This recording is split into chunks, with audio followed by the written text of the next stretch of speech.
Ya. Nah, itu harus dijelaskan ke kami. Nah, kami akan nilai itu benar, rugi atau tidak. Jangan-jangan nanti gara-gara saudara memohonkan ini dibatalkan atau dimaknai, justru itu menimbulkan masalah. Padahal undang-undang ini sudah jelas, boleh 1 stanza, boleh juga 3 stanza. Kalau yang menggunakan 3 stanza dibully oleh orang lain, bukan persoalan konstitusionalitas norma. Itu persoalan orang belum tersosialisasi dengan baik mana yang lagu Indonesia Raya itu. Jadi itu nggak ada kaitannya ini dengan apa. Jadi kalau Anda aspirasinya 1 stanza, boleh, monggo. Kan itu yang paling umum kan sekarang? Iya, yang mulia. Kalau yang mau 3 stanza pun dibenarkan dalam pasal 61 atau 60 itu. Pasal 60 ya. Iya. Jadi boleh 3 stanza. Jadi kalau kami batalkan salah satu, kami yang bikin masalah nanti.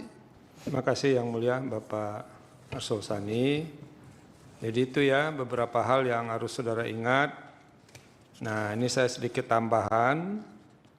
Coba dilihat di halaman 4 itu ada objek permohonan. Jadi di PMK 7 2025 itu ada 4 bagian itu. Apa? Permohonan pengujian itu 1, kewenangan. Nah, itu yang dijelaskan mulai dari pasal 24C Undang-Undang Dasar 45 sampai ke PMK nomor 7 tahun 2025. Lalu nanti ditutup dengan satu paragraf berdasarkan uraian di atas, oleh karena permohonan aku adalah permohonan pengujian undang-undang inkasu pasal berapa undang-undang ini, maka Mahkamah berwenang untuk memeriksa dan memutus permohonan aku. Nah, itu di apanya, di kewenangan. Nah, lalu setelah kewenangan itu legal standing. Legal standing itu yang pertama, siapa ini yang mengajukan permohonan? Jelaskanlah, si A warga negara Indonesia bla bla bla bla dibuktikan dengan KTP dan segala macam. Itu soal siapanya. Lalu apa yang dimohonkan? Pasal ini pertentangan mengganggu atau merugikan atau potensi merugikan hak konstitusional. Haknya tuh di mana diatur? Cari hak atas kepastian hukum kah, hak untuk perlindungan apa dan segala macam, nanti dilihat di pasal 28 itu. Ada banyak itu jenis-jenis hak, pengembangan diri dan segala macam, pendidikan dan segala macam. Ada di situ. Nanti kira-kira pasal berapa yang mau digunakan sebagai hak konstitusional yang dirugikan atau potensi dirugikan itu. Lalu jelaskan kepada kami mengapa pasal yang dimohonkan pengujian ini punya hubungan kausal, hubungan sebab akibat antara anggapan kerugian hak konstitusional tadi atau kerugian hak konstitusional tadi dengan berlakunya pasal-pasal atau norma yang dimohonkan pengujian. Apa ruginya? Ya. Nah, itu harus dijelaskan ke kami. Nah, kami akan nilai itu benar, rugi atau tidak. Jangan-jangan nanti gara-gara saudara memohonkan ini dibatalkan atau dimaknai, justru itu menimbulkan masalah. Padahal undang-undang ini sudah jelas, boleh 1 stanza, boleh juga 3 stanza. Kalau yang menggunakan 3 stanza dibully oleh orang lain, bukan persoalan konstitusionalitas norma. Itu persoalan orang belum tersosialisasi dengan baik mana yang lagu Indonesia Raya itu. Jadi itu nggak ada kaitannya ini dengan apa. Jadi kalau Anda aspirasinya 1 stanza, boleh, monggo. Kan itu yang paling umum kan sekarang? Iya, yang mulia. Kalau yang mau 3 stanza pun dibenarkan dalam pasal 61 atau 60 itu. Pasal 60 ya. Iya. Jadi boleh 3 stanza. Jadi kalau kami batalkan salah satu, kami yang bikin masalah nanti.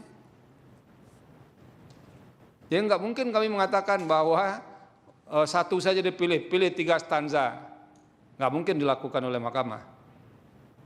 Nah, kalau Anda mau terus, tolong kami dijelaskan. Nah, itu yang harus dijelaskan dalam alasan-alasan permohonan. Tadi kan legal standing, sekarang alasan-alasan permohonan. Alasan-alasan permohonan itu yang harus dijelaskan adalah mengapa 3 norma yang diuji ini, karena ini kan ada pasal 60 ayat 2, pasal 60 ayat 3, pasal 61, jelaskan ke kami kira-kira ini bertentangan dengan pasal berapa dalam konstitusi. Jelaskan ke kami mengapa dia bertentangan. Karena itu nanti yang akan kami nilai. Ini argumentasinya logis atau tidak. Ini argumentasinya bisa diterima atau tidak. Jadi tidak mungkin kami mengabulkan permohonan hanya untuk kepentingan kecil orang, sementara menimbulkan masalah untuk yang lain. Karena ini kan norma tidak mengabdi kepada individu. Normanya umum, abstrak. Jadi erga omnes prinsipnya, berlaku untuk semua orang. Nanti kalau kami kabulkan, lalu orang lain jadi ribut kan menimbulkan ketidakpastian hukum baru. Nah itu. Jadi jangan-jangan ini problemnya problem sosialisasi yang tidak ada. Sebetulnya kan harus diberitahu, kita boleh yang model ini 1 stanza, boleh yang 2 stanza. Kalau orang menggunakan yang 3 stanza itu benar, yang 1 stanza juga benar.